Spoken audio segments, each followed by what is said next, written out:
Hello everyone, welcome to my new mini blog. তো আমি যাচ্ছি আজকে আমার মাসি শাশুড়ির বাড়িতে।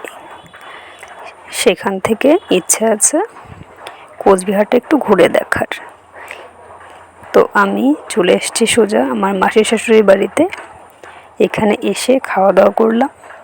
খাওয়া দাওয়া শেষে একটা পেয়ারা হাতে নিয়ে খাচ্ছি, আর একটু পর তৈরি হয়ে ঘুরতে বেরোবো।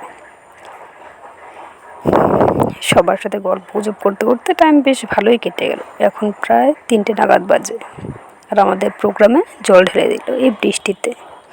তৈরি হতে যাব এমন সময়ে ঝুম বৃষ্টি নেমে গেছে। তো বৃষ্টিটা কমলে তৈরি হয়ে চলে এলাম। তো মদনমোহন বাড়ির সামনাসামনি পৌঁছতেই আবার বৃষ্টি শুরু হয়ে গেল। এই বৃষ্টি থামার জন্য অপেক্ষা করছিলাম এই পুকুর ঘাটে। পুকুরটার নাম আমি এখন ভুলে গেছি। তো এখানে বৃষ্টিও হচ্ছে, তবে ভিউটাও দেখতে বেশ ভালোই লাগছে।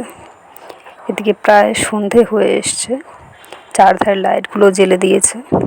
অসম্ভব সুন্দর লাগছিল দেখতে। ভিউতে কতটা বোঝা যাচ্ছে জানি না, কিন্তু সামনে থেকে খুব সুন্দর লাগছিল।